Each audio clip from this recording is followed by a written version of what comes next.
Hello, hello les amis, bienvenue dans cette nouvelle émission. Je m'appelle France Drian et j'accompagne les porteuses de projets de cœur à lancer leur activité. Et dans ce cadre, aujourd'hui, j'ai envie de recevoir ce formateur, consultant et conférencier. Il accompagne les personnes à la découverte et à la connaissance de soi. Il est connu en tout cas dans son domaine pour amener les personnes à s'autonomiser. Et ça change beaucoup de plein de gourous qu'on peut voir loin de là. Dans leur pratique, en tout cas dans leur pratique spirituelle et de connaissance de soi. Et puis, il amène aussi ses clients à faire preuve de discernement. Il a énormément de valeur. En tout cas, moi, j'aime beaucoup ce qu'on va découvrir ici. En tout cas, je me réjouis parce que il a une vision moderne de la spiritualité qui est dénouée complètement des dogmes sectaires ou encore de la religion, loin de là. Et il a une capacité de synthétiser et de rendre accessible, du coup, des concepts qu'il va pouvoir nous partager. Et donc, j'ai la chance de recevoir aujourd'hui avec vous, pour la première fois sur cette chaîne-ci, François Breton. Bonjour François, Bonjour France. comment vas-tu? Ça va bien, merci. Ça va bien. Super. Alors, avant d'aller plus loin, comme tous les intervenants sur cette chaîne, je t'ai tiré une carte et je vais te demander de te présenter, ou en tout cas de partager ce que tu vois et en quoi ça te fait penser à toi, à ton parcours, à ton histoire. Et cette carte, tu vas la découvrir, donc c'est celle-ci. Je ne sais pas si tu la vois bien. D'accord, d'accord. Elle a un nom cette carte ou elle Non, est elle n'a juste pas de c'est nom. juste une Si tu carte? veux lui donner une carte, tu peux. Si tu veux lui donner un nom, tu peux. D'accord, d'accord. Ah, c'est effectivement intéressant. Mmh. Et Qu'est-ce que tu auras envie d'en dire dans ce que tu vois et en quoi ça pourrait faire écho avec soit une partie de ta vie, soit ce que tu vis actuellement? et ben, tu vois, ce qui m'est venu directement en fait en regardant la carte, plus ou moins, enfin ce qui m'a intrigué tout de suite, c'était le côté maître, tu vois? Mhm. Druide, le côté sage et forcément la petite pince mécanique qui fait penser à quelque chose qui est robotique en fait, mécanique. Tu vois? Comme, c'est comme si ça symbolisait pour moi cette carte les croyances spirituelles, les Hmm. références, tu vois? À une spiritualité, qui apparaît comme sage, mais qui tourne en rond, en fait, tout simplement. Et je pense que dans mon parcours, si je rebondissais, tu vois, sur cette carte, ce serait que, et ce qui symboliserait en tout cas aussi mon enseignement en définitive, tu vois? C'est vraiment que, j'ai vraiment moi à cœur que les gens trouvent un vrai discernement et une autonomie, en fait, dans leur pratique. Pour moi, c'est la chose la plus essentielle.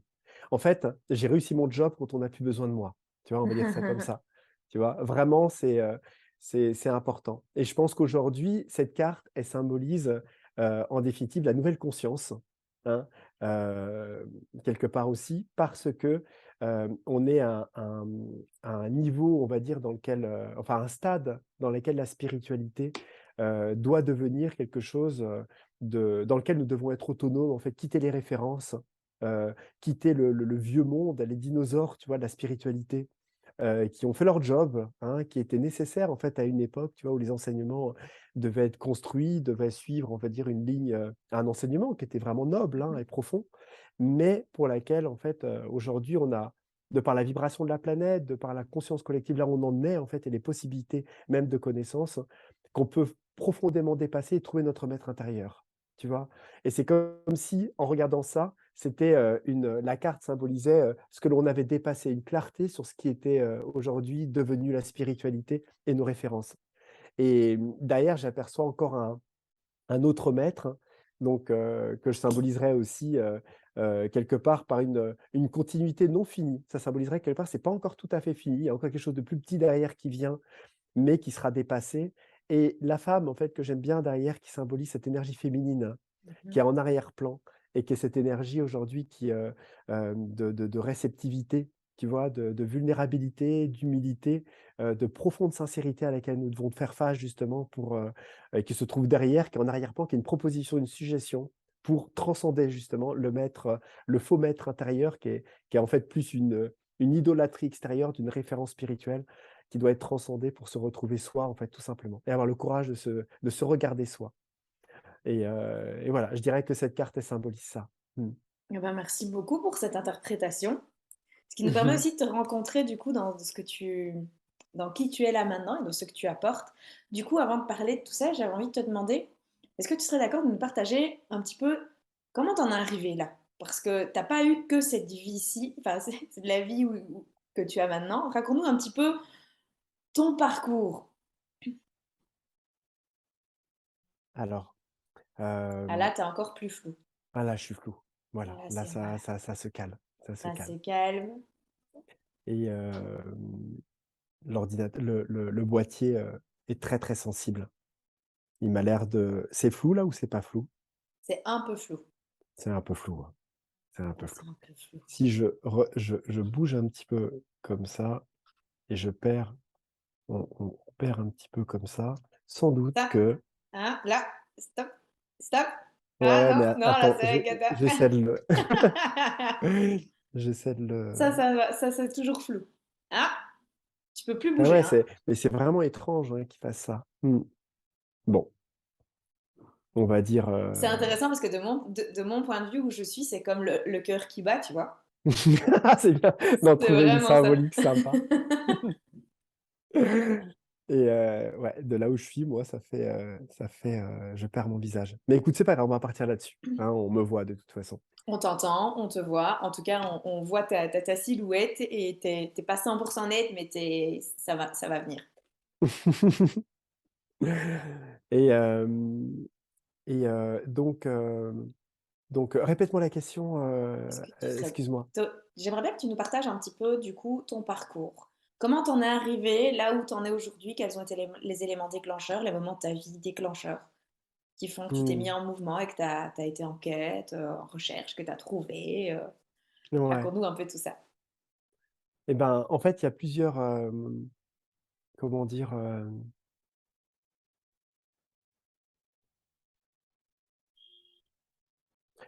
En fait, la chose, c'est que j'ai toujours été très, porté par une aspiration, assez forte, en fait, liée à une découverte, en fait, de la vie, assez tôt. Je pense que c'est le cas de beaucoup de monde, hein, mais ça prend des formes vraiment, enfin, vraiment différentes pour chacun et Quand tu dis assez tôt, c'est quand tu étais déjà enfant ou c'est plus ouais, tard dans la ouais, réflexion? c'est quand j'étais enfant.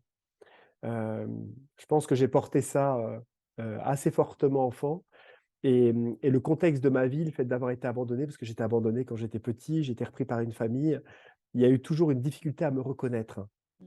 hein. La reconnaissance a été pour moi quelque chose qui a été assez fort, en fait, dans la reconnaissance de ne pas vouloir, de ne pas accepter la reconnaissance de mes parents adoptifs, puisque pour moi, cet abandon avait signifié vraiment une vraie blessure d'abandon, hein. On a chacun nos blessures, hein.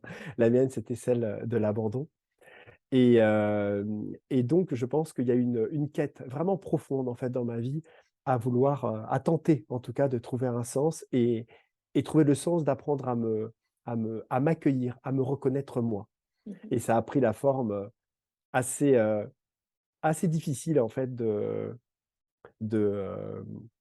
comment dire? De la, heu bah, de l'école buissonnière, de la délinquance, hein, de la drogue aussi, très jeune, hein.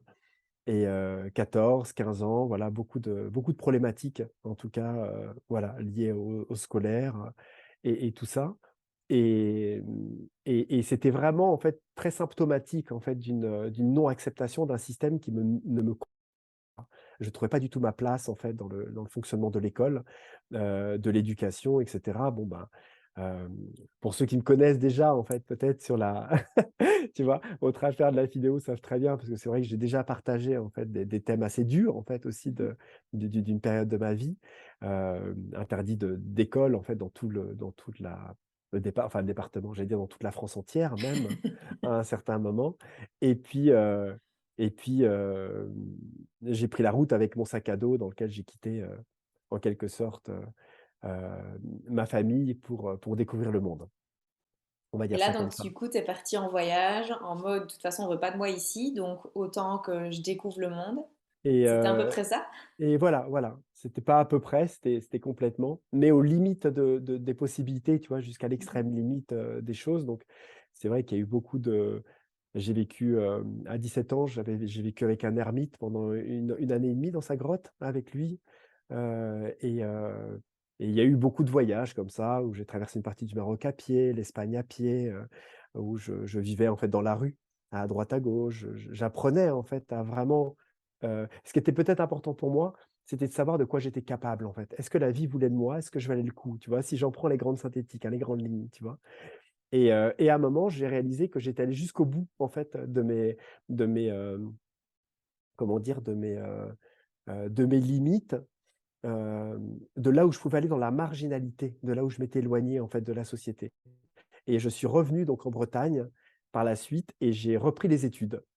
Ouais, ouais, j'ai carrément repris les études après vraiment un une époque vraiment très, très difficile en fait, hein, quelque part, puisque voilà, j'étais plus quelqu'un qui était du tout adapté en fait, Mmh. au système, mais j'ai décidé de reprendre les études et c'est une époque où j'ai rencontré, 2 personnes qui étaient initiées à l'époque par un chaman et moi déjà le fait de me retrouver avec ce vieil ermite, à l'époque dans la grotte quand j'étais jeune, c'était déjà une aspiration à vivre quelque chose qui était, profondément initiatique. J'étais dans cette recherche-là, en fait, hein, depuis jeune. Heu et donc ces personnes-là m'ont initié à des pratiques et j'ai été un petit peu, extrémiste, des pratiques, hein.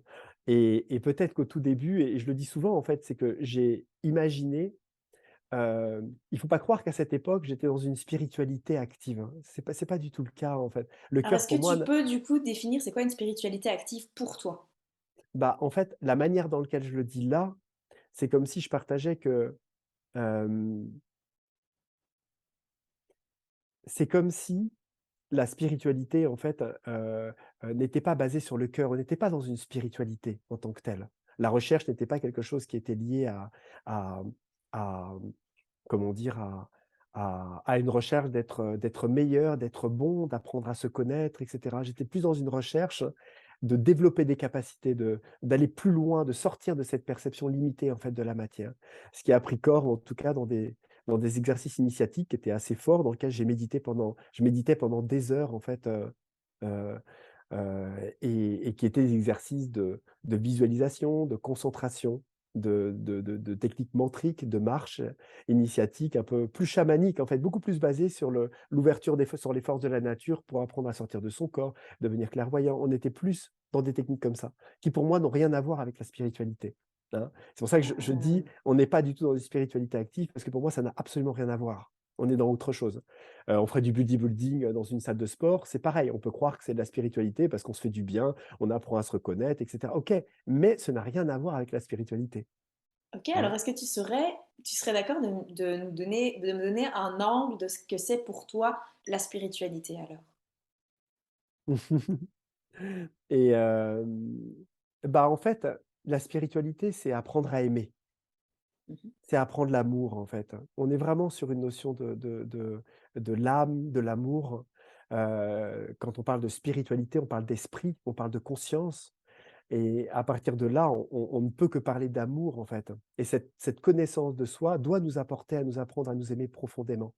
Et non pas à aimer l'ego comme un développement personnel qui serait un petit peu, à la mode dans certains milieux, mais qui serait vraiment un dépouillement personnel qui est vraiment une recherche de révéler l'amour. Parce que nous sommes amour, donc il y a pas à apprendre l'amour, il y a à le révéler. Et c'est en ça, en fait, que pour moi, la spiritualité, prend tout son sens, en tout cas dans les recherches et les pratiques, quand on va vers cette, profonde sincérité d'apprendre à se connaître. C'est comme si on n'apprenait pas à connaître le «je», mais on apprenait à connaître notre nature véritable. Et c'est en ça, en fait, que quand je parle de, quand je parle d'amour, et de spiritualité, je parle de heu, cette, cette profonde traversée, tu vois? De ce que nous sommes, dans toutes les parts de nous, pour révéler ce qu'il y a de meilleur, en fait, tout simplement, ce que voilà. C'est pour ça que c'est pas un chemin vers le bonheur, en fait, hein. Et parce que ce que nous allons traverser, ce que nous allons découvrir, ce que nous allons guérir et soigner et tous les traumatismes et les problématiques, que nous avons, toutes les constructions un petit peu traumatiques qui se sont cristallisées dans les corps, vont nous demander à être émotionnellement exprimés aussi dans les tissus émotifs pour que nous déchargions aussi tout ça sur le chemin. Donc la spiritualité n'est pas une fuite cosmique, hein, vers des espaces, de guides, d'êtres de lumière ou de je ne sais quoi qui existent, hein, bien sûr, et qui a son importance en tout cas dans le développement de l'être, mais une, une profonde écoute de son aspiration dans lequel nous acceptons profondément de nous abandonner à ce que nous sommes. Et c'est ça pour moi en fait la spiritualité. si j'en avais en tout cas une définition. J'adore, j'ai rien à dire en fait. D'habitude, j'ai toujours des trucs à dire, mais en fait là, je bois tes paroles et j'adore la manière dont tu conceptualises enfin, dont tu expliques les choses parce que très souvent, que ce soit dans le développement personnel où tu parles de cette notion du jeu aussi, de l'ego et beaucoup dans cette notion de forme de spiritualité ou comme tu parles de fluide cosmique, j'avais jamais entendu ce mot-là, mais j'adore cette idée parce qu'en fait, il y a tellement de personnes qui, pour ne pas être, préfèrent, parce que c'est douloureux, parce que parfois c'est difficile, parce que c'est ça aussi, hein, aller à la rencontre de qui on est, de notre nature profonde, c'est pas toujours simple, vont plutôt fuir au travers de, de grands guides spirituels qu'on va suivre, qui vont, et où, au final, on n'est plus maître de soi, on n'est plus que des... J'ai le mot disciple qui vient, je ne sais pas si c'est le bon mot, peu importe. On devient des disciples de médiums, Mmh. d'autres personnes, et en fait, du coup, on en perd notre... ben, j'ai l'impression qu'on en perd, je sais pas quoi, mais on a l'impression qu'on perd quelque chose. Et là, toi, tu invites les gens à revenir en soi. Et j'aime bien quand tu remets en face que c'est pas un chemin de bonheur, c'est un chemin de rencontre. Enfin, c'est comme ça que je le perçois, c'est un chemin de rencontre. Mmh. Et cette rencontre-là, il y a et des moments de bonheur, heureusement, et des moments qui vont être plus difficiles à vivre parce que c'est Mmh. tout ce qui est cristallisé, quand ça sort, c'est pas toujours le chemin du bonheur le premier. Non, non, non, non. Hein, et même, parfois la réalisation même de ce que nous sommes effondre tellement de pans en fait, de ce que l'on s'imagine être, que ça peut nécessiter même par des vraiment des profondes éclaircies, hein, lumineuses, une perte profonde en l'humanité, en la vie. En même temps que parallèlement, ça ouvre des espaces, d'une vraie lumière en fait et d'une vraie foi. Parce que la foi n'est pas la confiance. Hein, et on peut en même temps avoir une foi profonde tout en perdant confiance, en fait, hein, et ça, c'est quelque chose d'important à savoir. Mmh. Je suis je n'imaginais pas qu'on aurait cette discussion-là maintenant. J'ai découvert ça ce week-end-ci, en fait. J'ai découvert Mmh. ça ce week-end-ci où j'ai vécu ces dernières semaines quelque chose qui m'a obligée à vraiment connecter à la foi en la vie. Et en fait, au travers de cette expérience-là, je me suis rendu compte, mais juste ce week-end, qu'en fait, j'avais foi en la vie, mais j'avais perdu confiance en moi. Et que Mmh. c'était presque dissonant du coup parce que la foi totale c'est et en soi et en la vie, mais par contre que c'était deux Mmh. choses différentes et moi je croyais que quand on avait foi en la vie automatiquement on avait confiance en soi, mais non, j'ai découvert Non. que c'est pas le cas. Mmh. Ouais. Ouais, ouais. Donc revenir dans cet espace de confiance en soi et de foi en la vie, c'est encore, je ne veux pas dire plus puissant, plus fort, mais ça ramène à l'intérieur et ça apaise en fait. Mmh. C'est pour ça presque on pourrait dire que la spiritualité comporte une trinité, en fait, au niveau de l'amour, qui est, apprendre à s'aimer soi, apprendre à aimer les autres et apprendre à aimer le divin. On est dans ces 3 types d'amour, et c'est vrai que le premier, c'est vraiment, généralement, d'aimer le divin. Parce que et c'est facile parce que le divin, il nous aime profondément. Mhm. Tellement inconditionnellement que c'est généralement cette verticalité directe à laquelle on touche en premier, c'est-à-dire cette reliance à quelque chose, d'inconditionnel, de profondément absolu, en fait, dans l'amour, qui nous fait découvrir, en fait, cette capacité d'être accueillis, en fait, intégralement. Et puis ensuite, on a le fait que cette lumière va révéler quelque part, notre personne, le «je», et va effondrer des espaces de nous dans lesquels on va apprendre à s'aimer, en fait, vraiment, dans ce dépouillement intérieur. Et on va commencer à voir qu'on est une belle personne, qu'il y a quelque chose qui est profondément aimant, en fait, en nous, et on va commencer à toucher ça. Et la dernière, qui est la plus difficile, c'est de réussir à horizontaliser cet amour, cette dualité divine de l'âme et de l'esprit, et voilà, pour l'amener en fait à s'enraciner dans le cœur de la multiplicité de la conscience, c'est-à-dire les autres.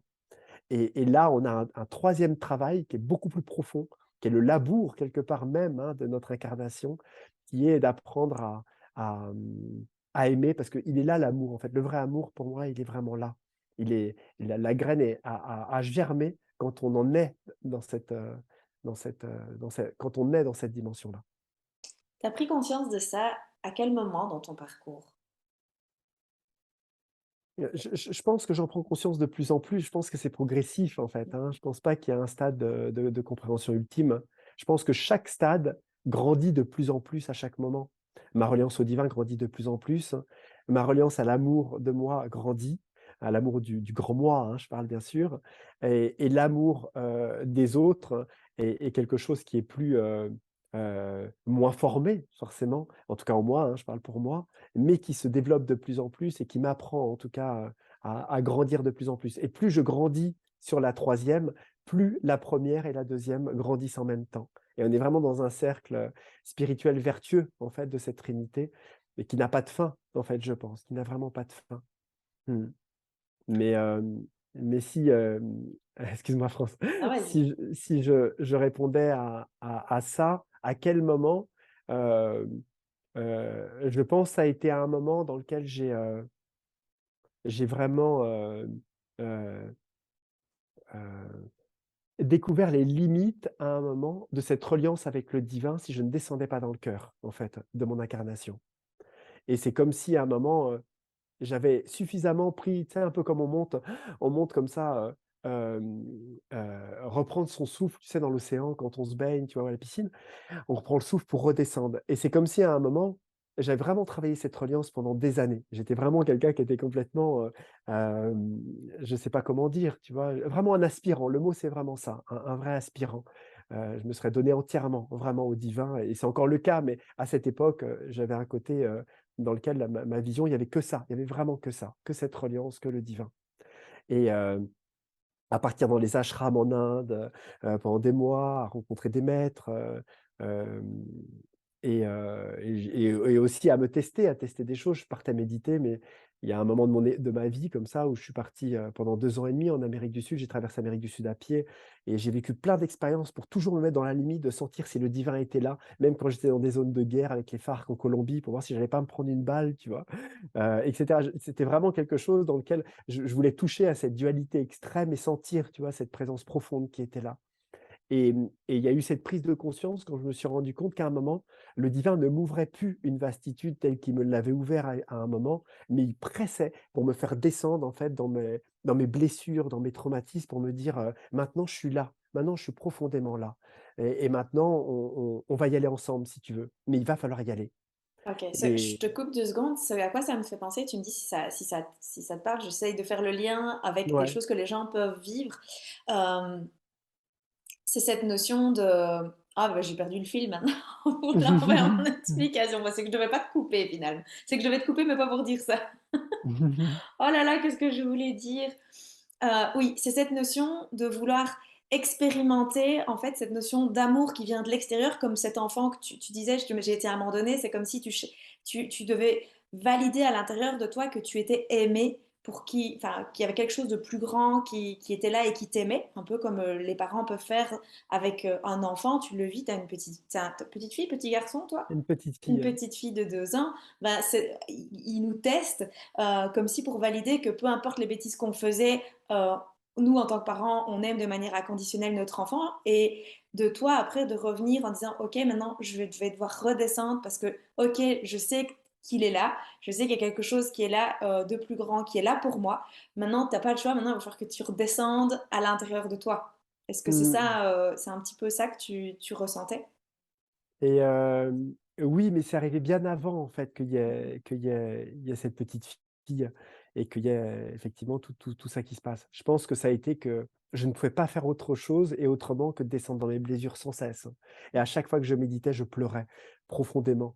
Pas de gratitude, mais simplement d'un mélange extrêmement, extrêmement, comment dire? C'est très difficile de le qualifier, mais je pense qu'on connaît tous ça, tu vois? Ce côté où il y a un profond plaisir à être, à sentir cette tristesse qui nous quitte, mais on n'arrive pas à y donner le nom de gratitude parce que la tristesse est tellement profonde et l'expression de l'évacuation est tellement forte qu'il y a pas le mot gratitude. Mais on sent une joie intérieure de l'âme qui se libère et en même temps on touche à quelque chose, dans lequel on sent ouais, cette obligation, tu vois? Et cette providence d'être capable de nous abandonner à une émotion à laquelle on apprend à ne pas avoir peur, tu vois?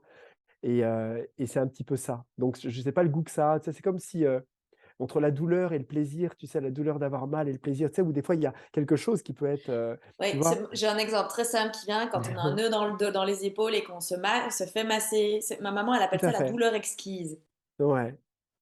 Et ben, il y a quelque chose comme ça, en fait, parfois dans le côté où on sent que, et je pense que beaucoup de personnes le vivent comme ça, où on sent qu'on est brassé, qu'on a des trucs, il y a des énergies, on a envie de pleurer, on n'est pas bien et il y a une joie profonde de savoir ce qu'on est en train de libérer, en fait, en même temps et qu'on n'a pas envie de partir, on a envie d'aller jusqu'au bout parce qu'on sait très bien ce qu'on gagne, tu vois? Et ce qui est en train de se jouer, même si sur le moment, on est profondément désespéré, tu vois?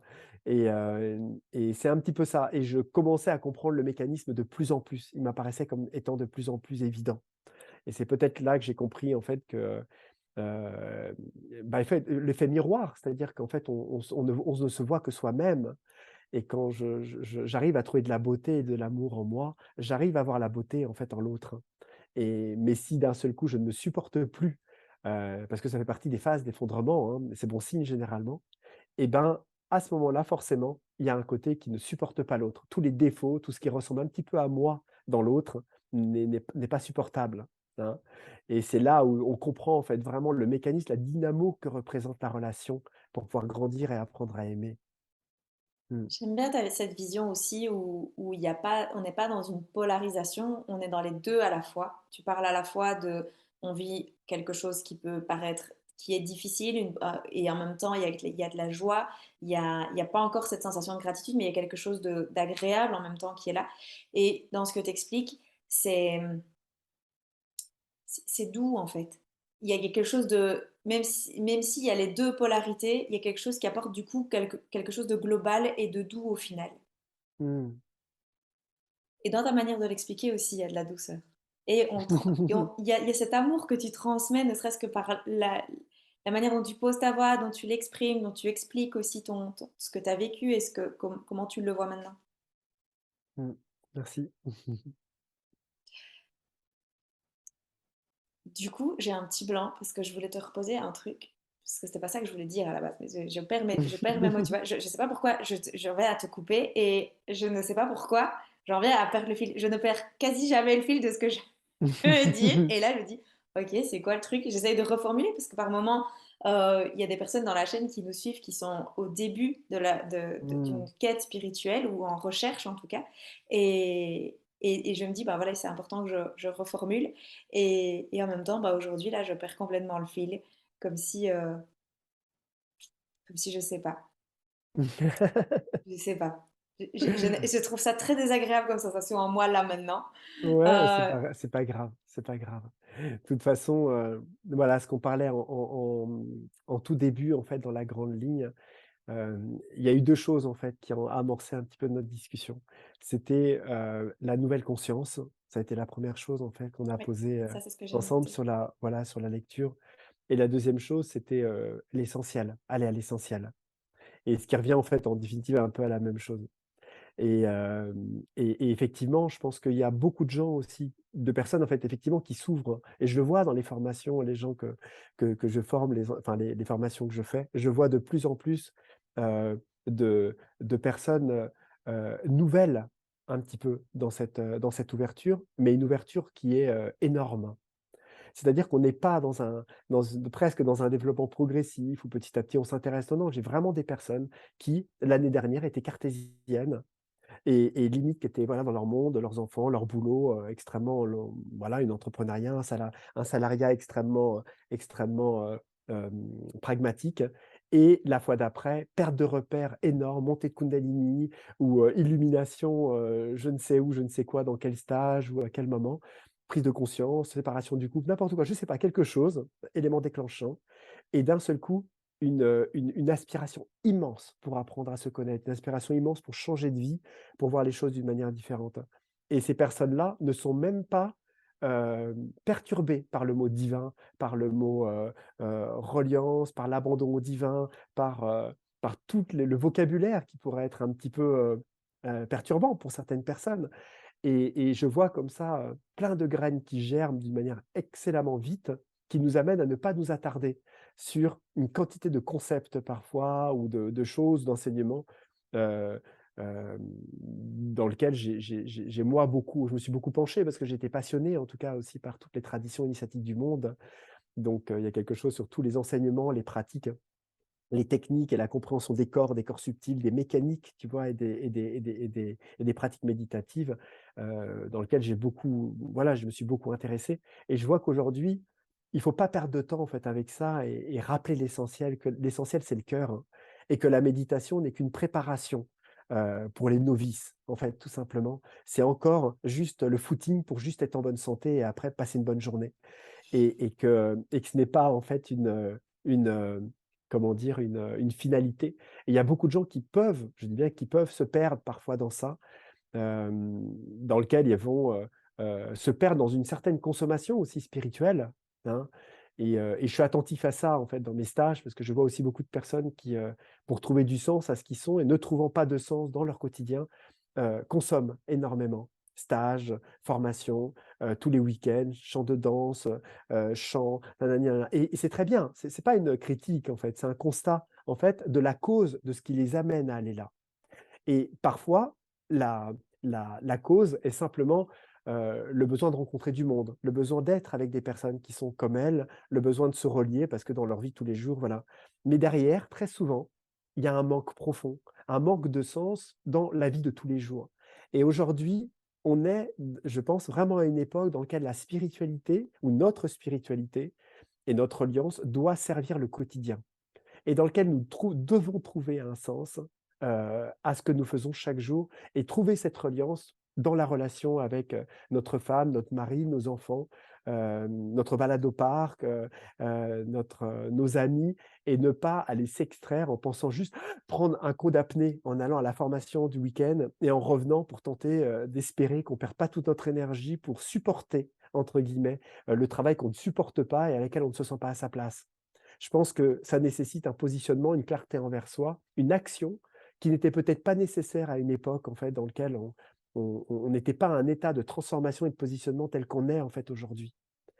Tu vois ce que je veux dire, France? Oui, parce qu'on a moi, je vois de plus en plus, que ce soit dans mes clientes, mais au travers des événements dans lesquels j'ai l'occasion d'aller, et pour l'avoir vécu aussi, à une époque où j'allais chercher, comme tu parlais tout à l'heure, de ces bouffées d'oxygène quand tu es sous l'eau et que d'aller respirer. C'était vraiment ça. C'est Mmh, vrai que j'ai l'impression que une partie de ma vie était en apnée et que j'avais ces respirations quand j'allais à ces événements.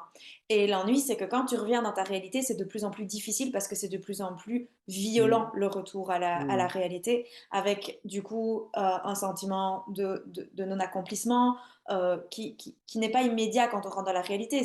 C'est que l'énergie, c'est comme si on était une pile, on est rechargé et puis elle se décharge progressivement, et où au final on est content d'imaginer le prochain événement auquel on va assister. mmh, Parce que tu dis, on retrouve des gens qui sont dans la même dynamique que nous, qui sont dans qui ont des histoires qui nous inspirent, qui nous parlent. Mais au final, quand on est dans notre réalité, ben, on est seul. On est seul et on est souvent perdu. mmh, mmh, mmh. Et toi, c'est aussi ce à quoi tu invites les gens, c'est à revenir à leur être pour pouvoir se- peut-être, j'ai le mot se réinventer. Je ne sais pas si c'est quelque chose qui te parle. Et alors, je vais rebondir sur ce mot parce qu'il est intéressant. Je pense que j'ai utilisé tout à l'heure le mot «révéler». Oui. Mhm. Je pense qu'il est plus adapté que Oui. «réinventer», Oui. hein. Parce que forcément dans réinventer, on a le mot d'une nouvelle construction de soi. Donc c'est de changer de truc, se prendre en main pour réinventer par rapport à notre potentiel une nouvelle vie, un nouveau personnage. Alors que là, je parle quelque part de quelque chose qui révèle ce que l'on est profondément. Il n'y a plus de triche, il n'y a plus de construction possible. Il n'y a qu'une réalisation profonde dans lequel on ne peut pas revenir en arrière. Et le seul moyen de tenir la ligne et la crête, de la vie, c'est de rester dans le présent profondément sincère avec la spontanéité de ce que nous sommes. Donc il y a pas de reconstruction ou alors très subtile et peu profonde de ce que nous sommes, en fait. Ça me fait penser du coup quand tu parlais de la femme avec l'énergie féminine, mais aussi l'humilité. Mmh. Le fait de se révéler, Mmh. il y a cette notion d'avoir beaucoup de courage à rencontrer sa vulnérabilité et Mmh. l'humilité. Ouais. Ouais, ouais. Ouais, ouais, ça demande énormément de courage. Hem, Aller dans ce chemin, c'est peut-être la chose qui nous demande le plus de courage, hein. Parce que c'est comme si, heu, tu vois, les choses de la vie, l'extérieur et je sais, j'ai vraiment vécu des moments durs dans ma vie où je me suis vraiment retrouvé dans des zones à risque à plein de niveaux. Et ben, c'est comme si à un moment, quand on passe une limite, on se retrouve dans un niveau d'inconscience. On se retrouve à un moment où le risque devient de l'inconscience. Et alors que là, ça nous demande un courage de descendre en nous, mais c'est comme si l'inconscience n'était pas là. Il n'y avait pas ce processus d'inconscience. On était dans une profonde conscience, un aboutissement, un objectif d'une pleine conscience. Et c'est complètement différent. C'est pour ça que très souvent, je dis, on parle de guerrier de lumière.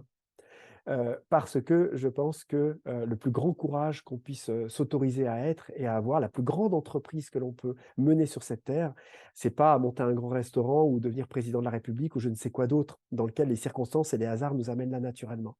Je pense que ça demande une vraie maturité intérieure pour être capable de lâcher sur tout ce que l'on a compté toutes ces vies, en fait, à laquelle on s'est accroché. Et il n'y a pas de hasardeuse enfin, possibilité de vivre juste une expérience de plus pour grandir, mais c'est vraiment quelque chose, un début d'un effondrement et d'une dissolution finale dans lequel on est prêt, on est juste prêt à se rencontrer. Et c'est complètement différent. C'est vraiment complètement différent. Un retour à l'intérieur. Mmh. Ah ouais, c'est pour ça que je parle beaucoup d'abandon, d'introspection, de révélation, parce que ce que l'on cherche, c'est là, en fait. Mais il faut s'autoriser à y aller, tout simplement. Et c'est pas facile. Et c'est simple, mais c'est pas facile. Mmh. Je trouve que c'est important de le remettre en perspective parce que très souvent, je reviens sur ce qu'on a dit au début, cette notion de spiritualité, de fuite spirituelle, Mmh. alors que là, toi, tu invites les personnes à se révéler et se révéler, bah, ça demande beaucoup de courage et pas du courage sous forme de force, loin de là, c'est vraiment, enfin, je trouve que on est encore dans une société où la gentillesse, l'humilité, la vulnérabilité sont vues comme des faiblesses alors que ce sont des énormes forces que l'on a en nous et qui nécessitent beaucoup, comme on l'a dit, du courage, beaucoup, énormément même de courage de pouvoir aller à la rencontre de Mmh. soi, à la rencontre de ce qu'on croit être des faiblesses. Être gentil avec une autre personne, bah, spontanément, je pense à des exemples tout simples, mais quand on donne comme c'est pas qualité, mais comme adjectif du coup à quelqu'un, oui, il est gentil, c'est pas souvent très positif. Alors que, Bien sûr. alors qu'au final, ben, être gentil, tout dépend évidemment de ce qu'il y a derrière la gentillesse, mais l'acte de gentillesse en tant que tel, le fait de pouvoir revenir dans une forme d'humilité, comme ici où cette vidéo, elle va sortir brute, c'est-à-dire qu'on va voir le moment où je perds le fil de mes pensées, parce que c'est important, ça. Ce serait cacher une partie de nous, de notre interview. Le fait que ta vidéo, t'es flou la moitié du temps, c'est OK aussi. Et ça nous montre qu'on n'est pas parfait, parce qu'on a aussi cette part-là de nous. Et cette vulnérabilité qu'on peut avoir à certains moments où on a l'impression, nous, parfois d'être faible, qui peut inspirer d'autres personnes. Le fait de Mmh. pouvoir s'autoriser. Moi, je sais que le jour où j'ai vu mon papa pleurer pour la première fois, j'ai eu peur. Parce que pour moi, Mmh. un homme, ça pleurait pas. Parce qu'on a été élevé comme de quoi, si on est triste, si on a mal, on rigole. Parce qu'on n'est pas fait on n'est pas fait pour pleurer. Donc quand tu vois Mmh. on doit déconstruire des dogmes, des schémas qu'on a acquis, qui sont en nous, qu'ils soient la société, notre éducation, l'école, peu importe, et révéler. J'aime beaucoup quand tu dis ça parce que moi j'aime dire que je suis révélatrice d'entrepreneurs. Et Mmh. donc j'aime beaucoup cette idée de révéler parce que c'est déjà en nous en fait. Mmh. Ce que tu partages, c'est déjà en nous. Ouais, c'est ce que nous sommes, en fait. Mmh. C'est pour ça qu'en quelque part, d'un certain point de vue, c'est pas dur. Le divin ne se cache pas, hein. Et c'est ça qui est important, en fait. C'est nous qui cachons la lumière. L'obscurité n'a pas de source, hein. Personne n'a inventé, un émetteur aujourd'hui où on met une pièce dans le noir en appuyant sur un bouton, hein. L'obscurité ne naît que, de, mmh, de l'absence de lumière, tout simplement. Et c'est important de le comprendre. Et à partir de là, quand on commence à réaliser ça, on réalise vraiment que l'obscurité en nous ne naît que de nos constructions un petit peu ténébreuses et inconscientes, voire ignorantes en fait de ce que nous sommes. C'est pour ça qu'on est obligé de se regarder, on est obligé de se remettre en question. Autrement, on peut pas révéler cette lumière. C'est pas je ne connais pas, en tout cas de mon vivant, en fait, même vraiment dans l'historique des témoignages des plus grands maîtres, la possibilité de quelque chose qui ne prend pas ce chemin-là. Quelle que soit la forme, hein, que ce soit le fait d'être près d'un maître, que ce soit la bhakti yoga, le karma yoga, le je sais pas, n'importe quoi, les montées de kundalini, les reliances, les comment dire, une vision, initiatique plus occulte, que ce soit une introspection, une vision non duelle, j'en sais rien. Ça a pas d'importance. On prendra la forme qui est liée à notre constitution énergétique et là où nous amène la vie.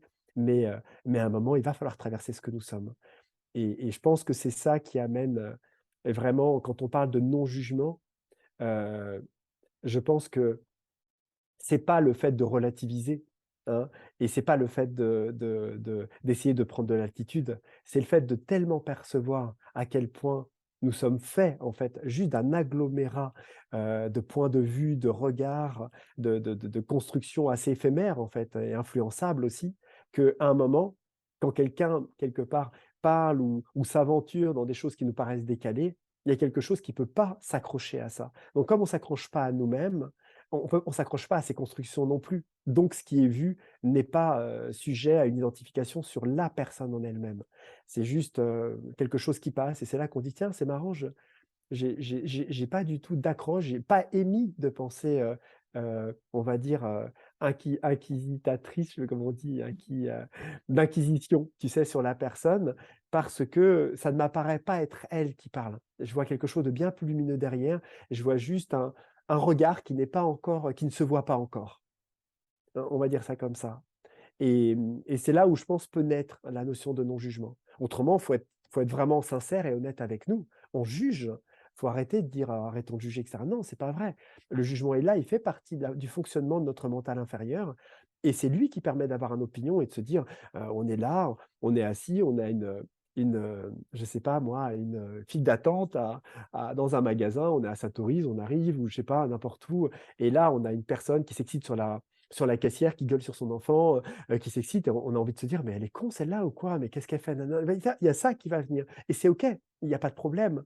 La chose, c'est juste de pas être dupe, de ne pas s'identifier, de ne pas suivre le fil de ce truc-là qui va nous faire rentrer dans quelque chose d'extrêmement, rabaissant pour la personne. Alors qu'effectivement, on sait pas, cette personne, elle a peut-être, des difficultés, effectivement, elle a une vie qui n'est pas la nôtre et qui l'amène en tout cas à vivre et à se comporter comme ça. C'est un comportement, c'est une manière de se comporter, ce n'est pas la personne. Et c'est ça la chose, c'est que je trouve qu'on arrive à trouver ce non-jugement, non par le fait de le refuser en nous, mais dans le fait de comprendre que c'est le mental qui juge. Ce n'est pas nous qui jugeons. Si on arrive à faire la différence avec un espace qui observe, qui se tranquillise par rapport à ça, mais qui accueille ça, eh ben, on commence tout doucement à trouver un espace bienveillant, en fait, en nous.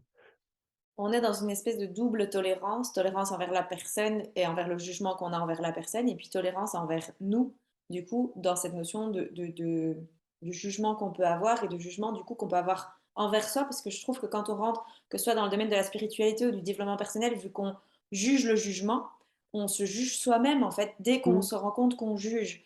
Et donc là, ça permet d'avoir cette tolérance vers la personne et vers soi-même, en fait, peu importe la mmh, pensée que l'on a à ce moment-là. ouais, ouais, ouais. Et c'est tout là, en fait, où il a une certaine problématique, c'est qu'on cherche l'unité là où elle n'est pas. Mhm. Et à partir de là, où on force notre mental à chercher l'unité, c'est là qu'il se divise, parce qu'il ne sait pas comment faire, il n'est pas fait pour ça. Donc il va tenter, en fait, de se battre contre lui-même et de créer des parts de division et c'est en ça qu'un profond mal-être spirituel peut naître et un auto-sabotage, en fait, de ne pas sentir, méritant, pas digne, qu'on n'y arrive pas, que et on va chercher une référence de gens qui nous inspirent pour tenter de se dire que c'est possible. Parce qu'on ne garde pas au bon endroit, en fait, hein. Et c'est aussi ça, en fait, d'accepter, et c'est pour ça que je dis, il faut d'abord descendre dans la dualité, comprendre la dualité, l'accueillir profondément pour voir qu'au-delà de ça, la dualité, ne devient pas une unité, mais la dualité fait partie d'un principe de l'unité. Ce n'est pas la même chose. Mmh. Tu J'ai- te grattes la tête. Pourquoi ça symbolise quoi? C'est quoi? Oui, je suis. Non, je dis ça comme ça, je plaisante. Je reviens sur la notion de jugement. Alors, j'aimerais bien que tu me dises, c'est parce que je me suis dit, tiens, ça peut être un axe d'amélioration. Je vais te partager ce que moi je fais, qui peut être peut-être un tips pour certaines personnes.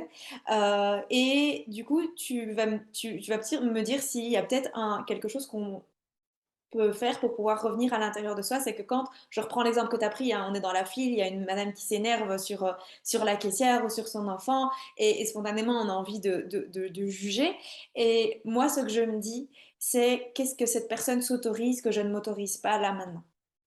Ça m'aide à revenir à l'intérieur de moi et non plus être dans un jugement négatif et à la fois de la personne et de moi, du coup. C'est d'être dans une recherche de quête plutôt plus positive de quel est le trait qui, au moment même, m'énerve et qu'elle s'autorise, elle, à partager et que moi, peut-être, à des moments, je ne m'autorise pas. Ça, c'est la première chose. Et la deuxième chose, euh, qui m'arrive aussi de faire, eh ben de nouveau, je crois que c'est la journée des trous, c'est l'avant-midi des trous avec toi. Je vais m'arrêter là, je crois que je m'arrête là. Donc voilà, dis-moi un petit peu ce que tu en penses de cette idée de pouvoir se dire, bah, qu'est-ce que la personne s'autorise, que moi je m'autorise pas.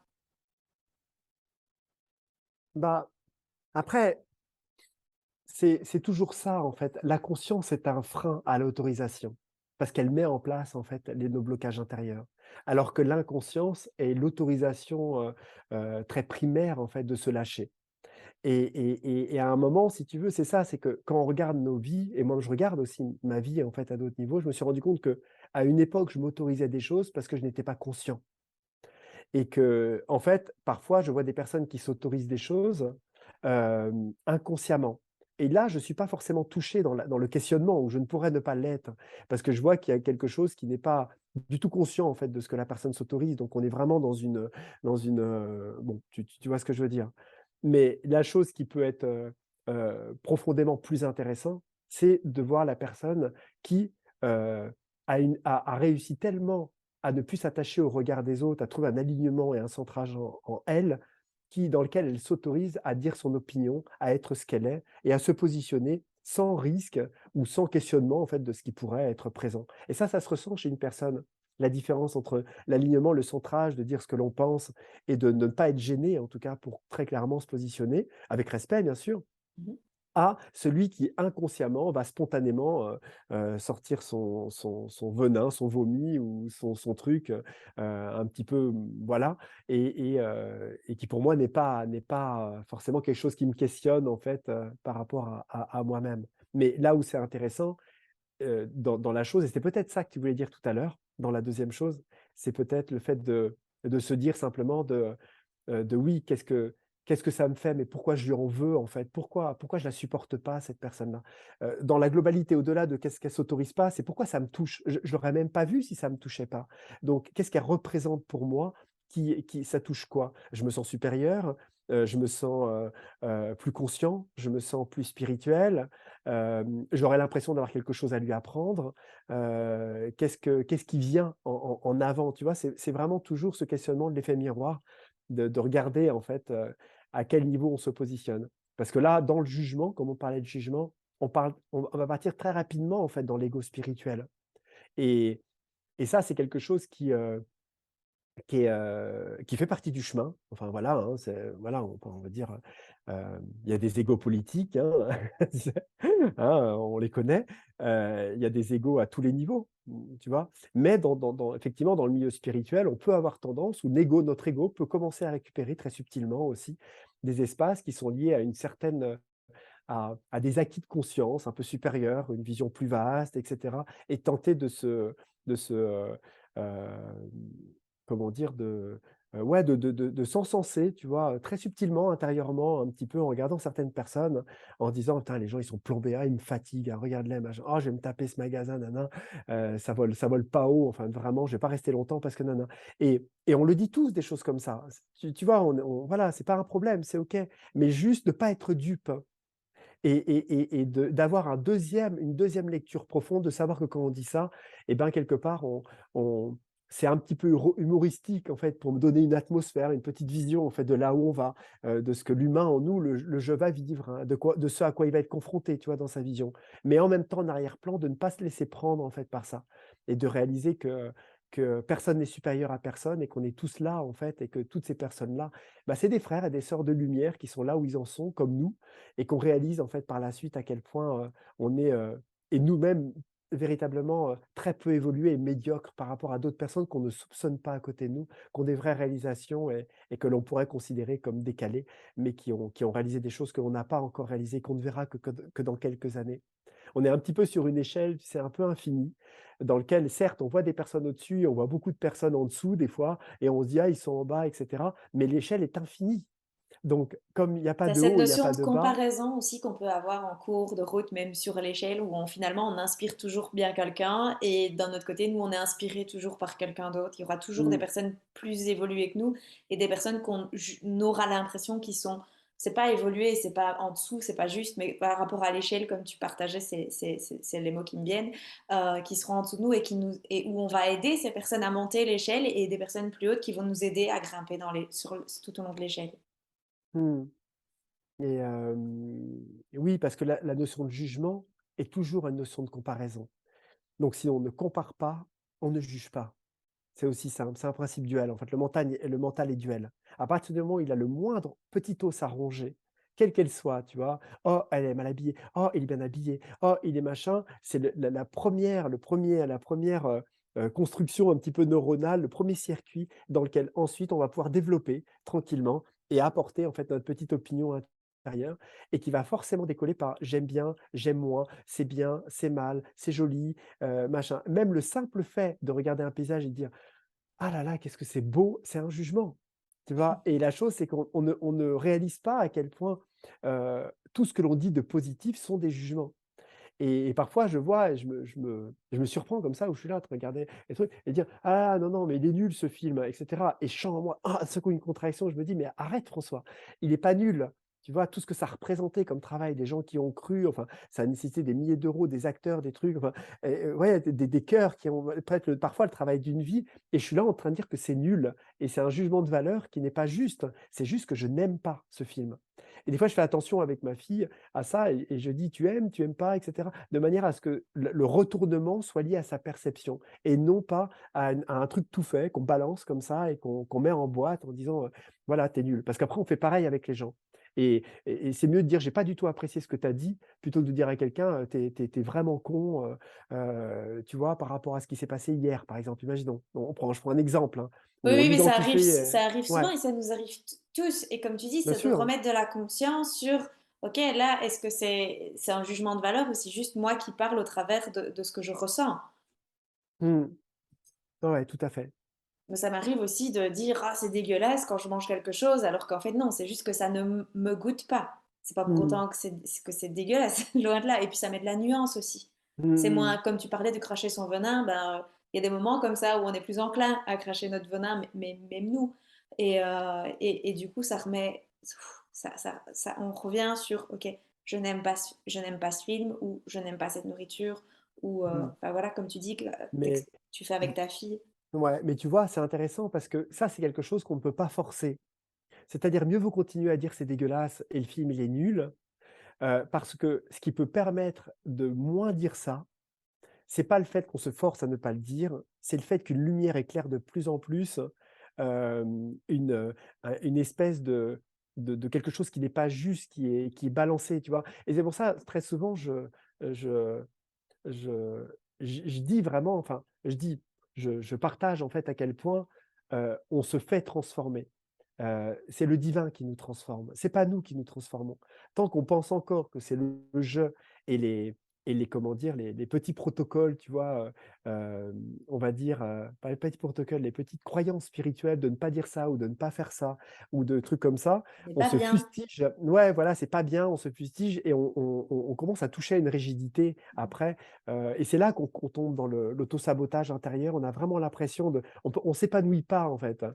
Petit à petit, on devient de plus en plus, «Ah, tu manges de la viande? Ah, tu prends machin? Ah, toi, tu bois ça? Oh, elle est fume, tu sais, elle a pas encore compris que machin» et nanana, tu vois?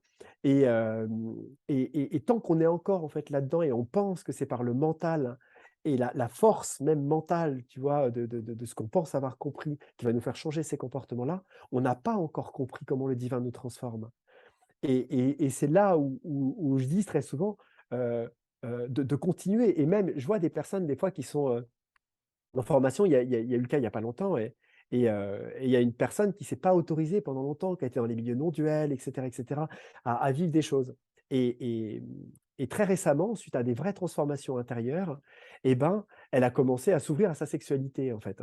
Elle s'est inscrite sur des sites de rencontres et elle a rencontré plein de mecs et elle vit quelque chose de très animal, en fait, très bestial et elle vit quelque chose dans lequel elle se dit: «Mais c'est bizarre, je me retrouve à des fêtes, j'ai envie de danser, je baise avec des mecs différents toutes les semaines et elle vient me voir comme si elle était en confidence, tu vois? Elle venait voir le prêtre, tu vois? Et le côté, de la culpabilité profonde, tu vois? De cet égrégore, tu vois? Judéo-chrétien et cetera. Alors que c'est peut-être la plus belle chose qui peut lui arriver, tu vois?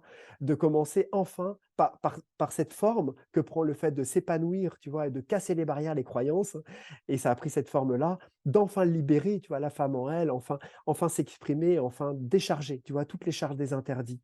Et ensuite, si la vie l'organise ou l'amène, eh ben, il y a quelque chose qui va se tasser doucement, quelque chose qui va être vécu, une expérience qui sera intégrée et ensuite elle pourra passer à autre chose ou non, mais c'est pas grave. C'est pas ça qui va changer la nature de notre, réalisation. Que tu expliques là, en fait, c'est que un petit peu comme tu partageais tout au début dans ton parcours où tu allais dans l'extrême, on va parfois avoir besoin de déséquilibrer dans l'autre extrême pour Mmh. retrouver un nouvel équilibre.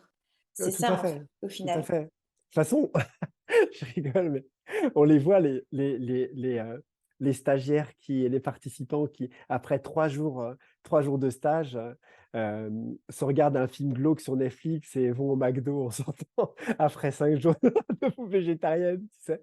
Dans le lieu. Je dis ça en plaisantant, mais je trouve que c'est super, enfin, c'est la vie, quoi. Il faut être capable d'accueillir ce que l'on est, en fait, pleinement et ensuite de s'autoriser, voilà, c'est le mot s'autoriser. Et c'est en s'autorisant, en fait, en parallèle de la lumière que l'on met, de cette transformation qui se fait, que petit à petit, ce qui n'a plus lieu d'être ne sera même pas discutable. Alors que si on ne s'autorise pas, eh ben, on suit une ligne et un parallèle qui ne nous épanouira pas de toute façon. Cette réalisation n'aura pas lieu, tout Mmh. simplement. Mm. J'ai une dernière question pour toi. Qu'est-ce que tu aurais Vas-y. à dire, à toutes ces personnes qui ont un projet de cœur, qui ont envie de se lancer, soit dans n'importe quel projet d'ailleurs. Maintenant, c'est vrai que moi, j'accompagne surtout celles qui veulent se lancer en tant qu'entrepreneur, à leur compte pour pouvoir aller vers leur projet qui les tient à cœur. Qu'est-ce que tu aurais envie de leur dire à toutes ces personnes qui ont ce projet mais qui n'osent pas? Parce que souvent, il y a j'ai l'élan et puis il y a un truc qui bloque. Qu'est-ce que tu aurais envie de leur dire à ces personnes qui justement ne s'autorisent pas encore? Eh ben, la première chose, c'est que je vais revenir un petit peu à ce que je disais tout à l'heure. C'est en fait, de regarder la véritable cause de l'impulsion qui les a amenés à créer ce projet. C'est peut-être la chose la plus importante, hein. Parce que si on identifie profondément la cause, eh ben, à un moment, il y aura, et je vais dire ça comme ça, et la cause est une vraie aspiration à laquelle ils ne peuvent que répondre, et ben, en se reliant à ça, ils vont trouver la force, en tout cas, de le faire. Simplement que si, en regardant la cause, ils se rendent compte, c'est parce qu'ils ont besoin d'être reconnus, ils veulent être thérapeutes parce qu'ils ont besoin de se soigner, ils veulent monter un projet de lieu parce qu'ils adorent faire des stages, ils ont toujours rêvé de participer et d'être utiles au monde parce qu'ils ne se sentent pas utiles à eux-mêmes dans leur propre vie, il y a un manque qui est présent et ainsi de suite et ainsi de suite. Le projet ne risque simplement pas de se faire, en fait, tout simplement parce qu'il n'est pas porté, en tout cas, sur quelque chose qui est la source, une source viable, stable, et qui peut les emmener loin et permettre de réaliser ça. Et voilà, ce serait mon conseil, c'est regarder vraiment pourquoi vous voulez faire ce projet et étudier en fait tout ce qui vous a amené à être sûr que c'est ça que vous voulez vibrer et être. Au-delà d'une vibration un peu superficielle de: «Oh, j'ai trop envie, ça me plairait trop, j'ai toujours eu envie de faire ça». Oui, mais là, qu'est-ce qui t'amène? Qu'est-ce qui est juste pour toi d'aller là? Qu'est-ce que tu aimes pas aujourd'hui? Et qu'est-ce que tu aimerais pas si tu fais le projet? Quelles sont les choses à laquelle tu ne veux pas être confronté quand tu feras le projet? Il y a des gens qui se disent: «Oui, moi j'aimerais bien soigner les choses, mais en fait, je me rends compte que, j'aimerais pas avoir des gens plombés». Bah oui, mais bon, tu vois?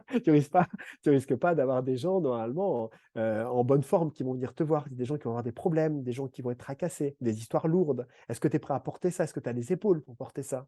Est-ce que tu regarderas le cœur? Est-ce que tu seras pas, parce que derrière ton mari va pas très bien, tu as des enfants à gérer, est-ce que tu as envie de traiter ça toute la journée? Et tu vois, c'est de repositionner aussi le projet par rapport à ce que l'on à ce que le à ce qu'une «vocation» entre guillemets de cœur en fait porte. Et ne pas se faire avoir par une envie, tu vois, un petit peu vitale, tu sais, de nos propres blessures intérieures, Mmh. que l'on veut guérir, en fait, en créant le projet. Parce que ça, c'est quelque chose qui risque à un moment de se casser la tronche et puis, tu vois, en même temps, c'est pareil, une fois que le projet, il est fait, si on s'est guéri, il a plus de sens, hein, Tout tu à vois? fait, tout Mmh. à fait. Bah, merci beaucoup en tout cas François pour tout cet Avec échange, ce plaisir. partage riche, tellement riche que du coup j'en ai perdu mes mots à plusieurs reprises. Je Mmh. vais mettre en dessous de cette vidéo les liens pour pouvoir te rejoindre, que ce soit ta chaîne YouTube, enfin, ton site internet et Mmh, ainsi de mmh. suite. Vous allez aussi pouvoir avoir les miens si vous êtes une porteuse de projet et que vous avez envie de lancer votre activité. Et puis surtout, pensez à vous abonner et n'hésitez pas à aller regarder une autre interview d'un autre intervenant Mmh qui mh. partage son parcours et qui vous donne aussi des tips pour lancer votre projet. Je vous souhaite de passer une excellente journée et encore un tout grand merci à toi François. Merci. Merci beaucoup, France. Merci. Ciao, ciao. Ciao. Au revoir.